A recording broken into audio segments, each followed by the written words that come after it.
What's up, good people?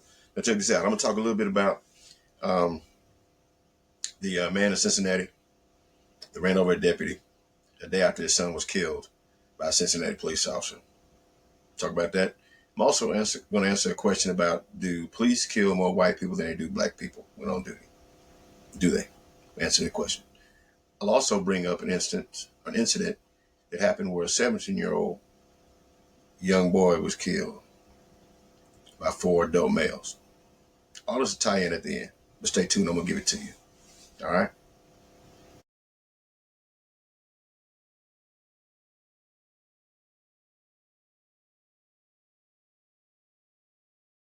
The 18-year-old, last name Hinton, that was in Cincinnati, Ohio. I heard the mother speak, the grandmother speak, heard the grandfather speak of the deceased.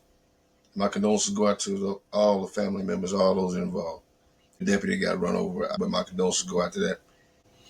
Um, I don't know what it feels like, and I don't want to know what it feels like to lose a child. So I can't say if he's right or wrong, and I won't say that. I just say he committed a crime. I'll say that he committed a crime. Um, but I want to put this into perspective. Now, the police, when they see this, when they put this case together before it goes to the DA, I'm going to show you what typically happens. They use contributing factors: stolen car, uh, suspect in a robbery, criminal history. They'll put all this stuff together.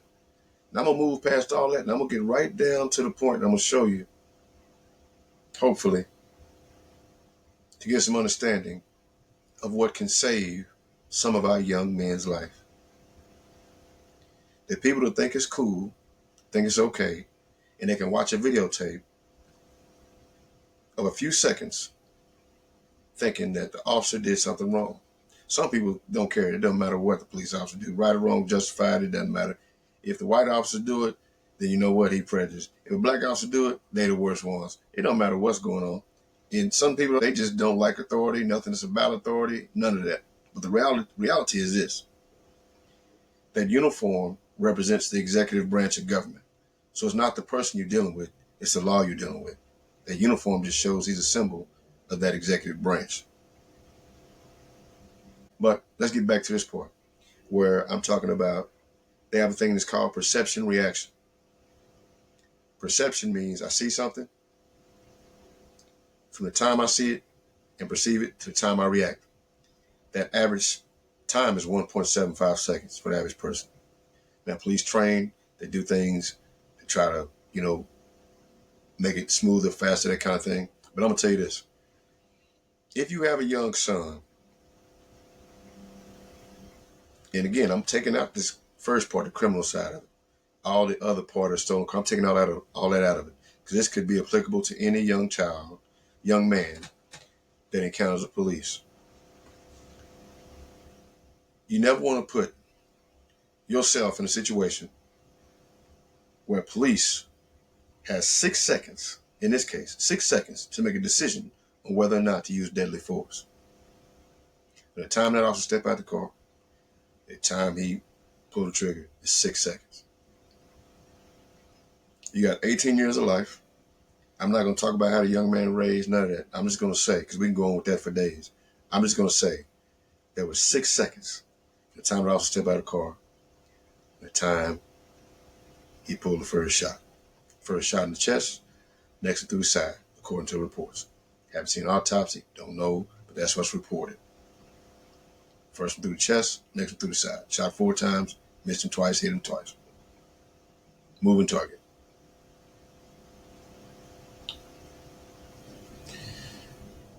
I hate it, but I'll tell you this. This is one thing. I don't care what part of the country you're in, what part of the city you're in. I don't care if you're in a place where they don't speak English.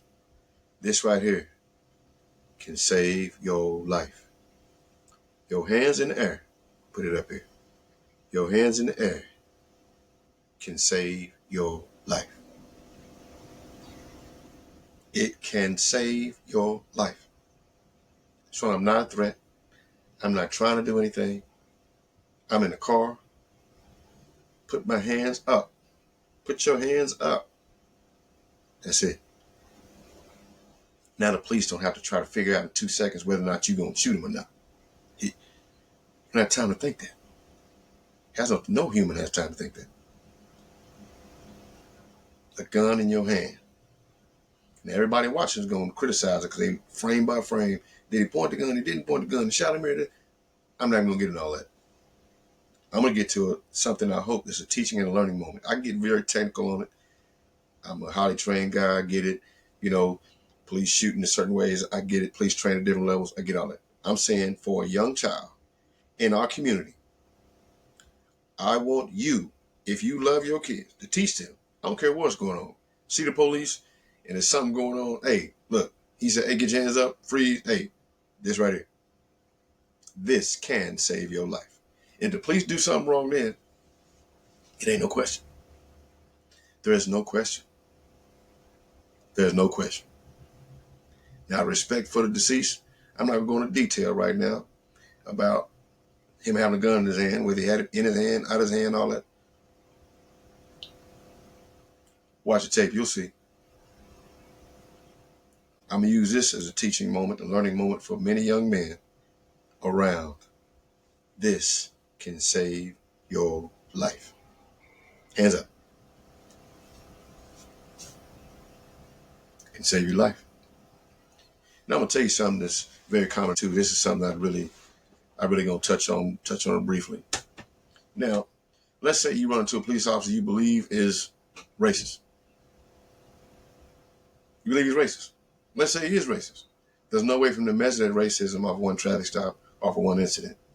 And I'm going to tell you what the courts and what the people that matter look at. It's not if he would have done something to you. It's can he do something to you. I'll say it one more time. It's not if he would have done something to you. It's can he do something to you. What I mean by that is this. Did you disobey the law? Did you have a gun in your hand? Were you fleeing from the police? Did you resist? There's several levels of resistance too. There's passive resistance, which means you're just standing there, you won't move, like, no. You're doing that. Passive. Active, you start moving your hands, swinging, all that stuff. Active, right? Several different levels.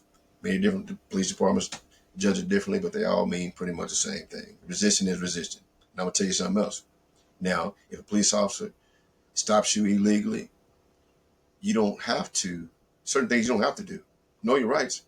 But when you know your rights, you don't have to tell them that you know your rights. Where you going?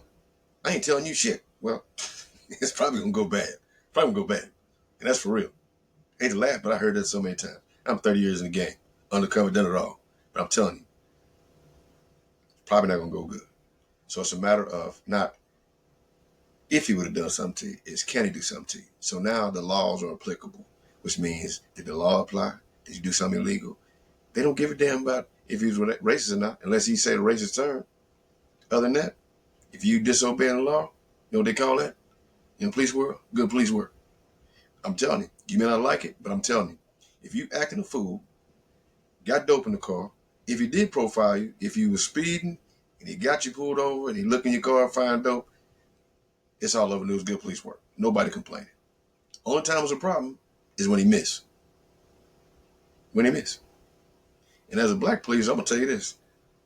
I know my people expect a lot from a black police. I expect a lot of favors. A lot of times they just do. Not always, but a lot of times they do. And they get upset when you're just doing your job. They just don't want to hear it. Oh, black police is worse. Really? Me being here is saving your life. You don't even know that. You know why? Because if this white police officer if he is racist, when I pull up, he's not going to do it in front of me. You know what I'm saying? If he is racist, when I pull up, he's not going to do it in front of me. There were times I was the most senior officer there. You know who disrespect me the most? My own people. The young white officers respect me calling me sir because I got the game been out there for a while. But then when I see somebody look like me, they're the most disrespectful, loudest and craziest, not knowing I'm really there to save your life. My presence could be saving your life. And I'm not saying they're going to do something to you. But I know some police ain't about race. It's about they want some action. Some of them do.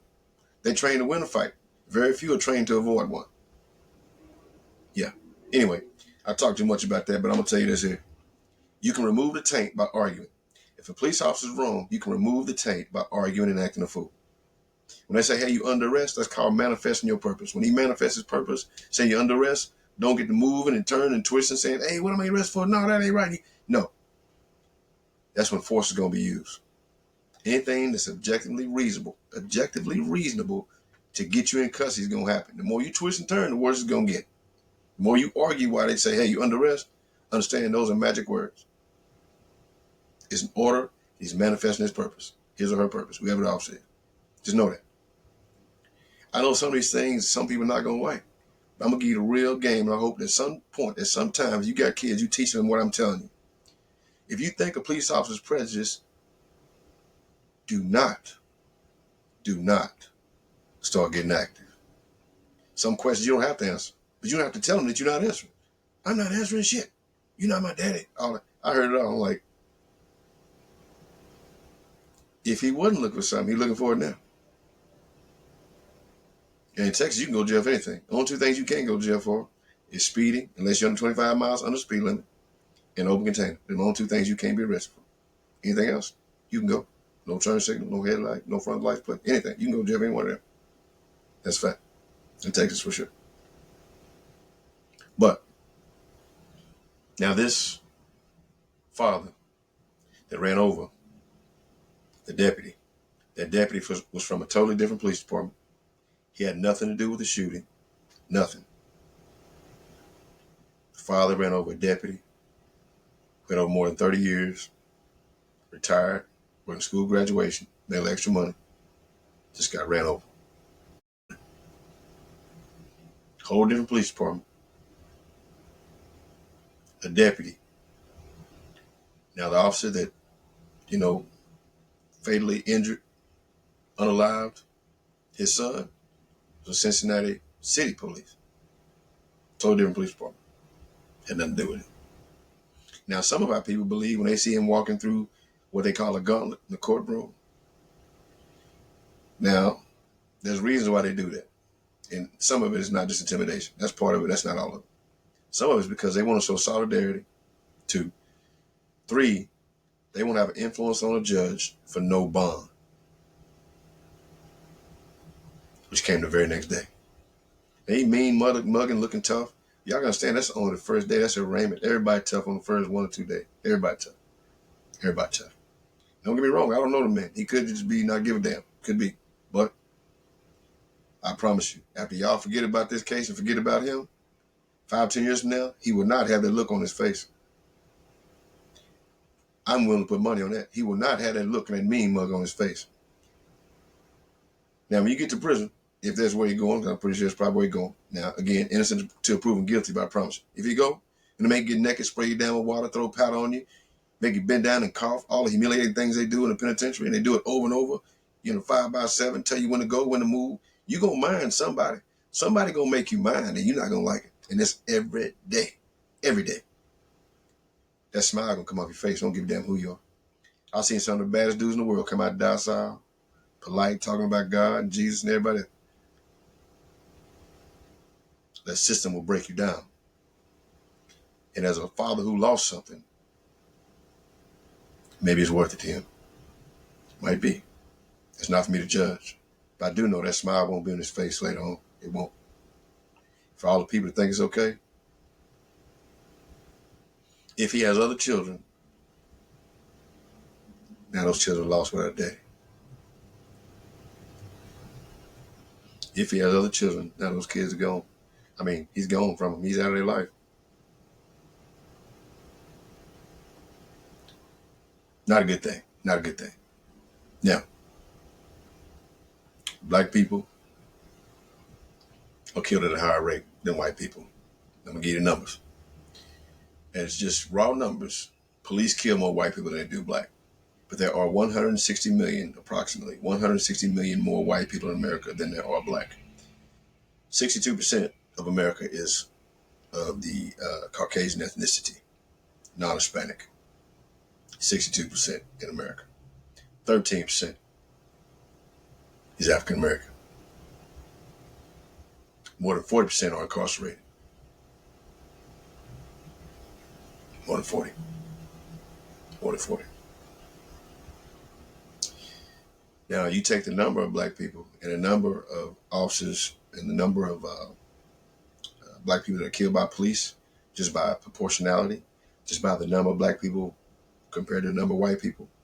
The sheer numbers are all more white people. But you look at the percentage of black people and the number of black people that are shot, they are shot and killed 3 times more likely than white people in police encounters. They are. But I'm going to tell you this is the other part. Almost 80%, I think it was 79.8% of those that were killed had a deadly weapon in their hand. 79.8% of them had a deadly weapon in their hand. So again, I'm going to circle back. I'm going to say this right here can save your life.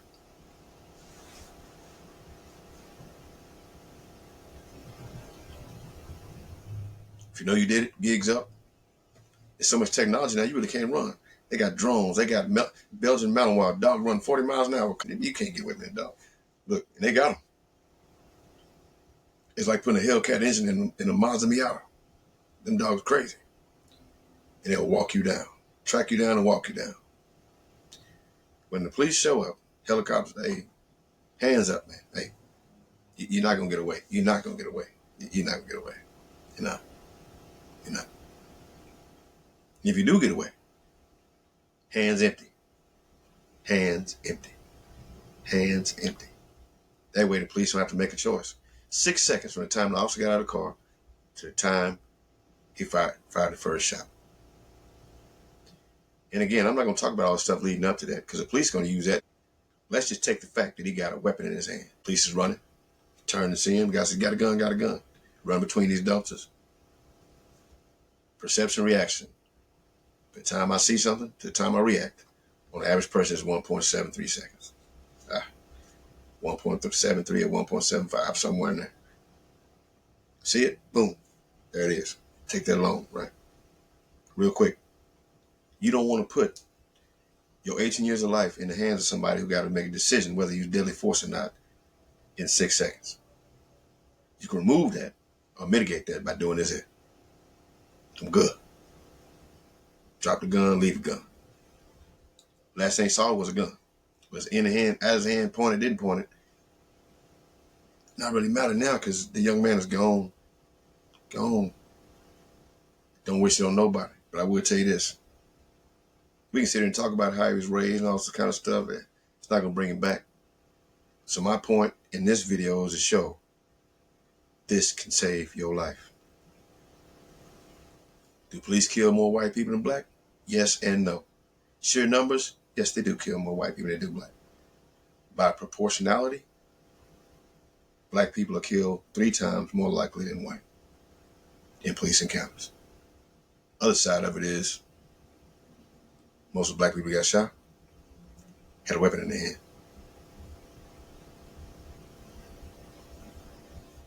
Do with those numbers as you wish. Uniform UCR, Uniform Crime Reporting, through the FBI, Vulture Research. There's a bunch of different resources you can look at. And I'll try to touch some at the bottom of it so you can kind of see these numbers. And I've read them so much, I got most of them memorized. Now I'm going to talk about a third thing. There's a 7-year-old black baby, male, killed by 4 black males. Now, when I did a study, I was studying for lieutenant's test. They had a study about crime and crime-prone years. Crime-prone years during the time I was studying was 17 to 29. Now I think that age has widened and it's gotten even younger. Kids have access to guns. They have less of a family unit. They're more emotional. Now I think the age is 16 to 30, 35, something like that. It used to be 17, 29. Called it crime-prone years. Why do you think the Marines and the military, like I'm a Marine, so why do you think those guys get taken at 18? That's the most violent time of your life. Full testosterone. You think you're invincible. But the bigger point is this. These young men, I think the oldest one was 24, youngest one was 18. They were shooting at somebody they were mad at for whatever reason. They saw, according to this statement, the first one, they saw the little boy.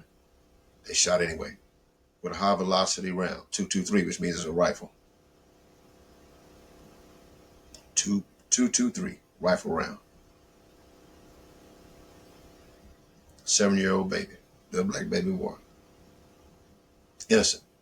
Shot and killed by 4 black men. I said 4 and not 4. 4 black men killed a 7-year-old baby. Where is the GoFundMe for him? Where's the GoFundMe for his parents? Innocent. Innocent. Where's the GoFundMe for his parents? Breon is his name. I'll show some pictures here. But I want to get that point across. I wanted to show that our people are killed 3 times more than white people by police, by proportionality. We commit more crimes to each other at 89.8% by violence. I want that to tie into the very end. Even our young kids are not safe. For us to even think it's justifiable for a man to run over another man, I'm not even going to say it's a deputy, another man that had nothing to do with it, because you feel some kind of way. A symbol of authority, uniform. You run over and kill him, he had nothing to do with it. Whole different police department. I know a lot of people are going to attack how you raise him. I know a lot of people will. I'm not going to do that because he lost his son.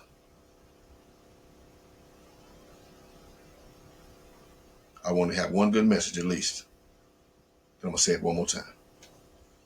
This can save your child's life. Not his mouth, not the gun, not all police bad.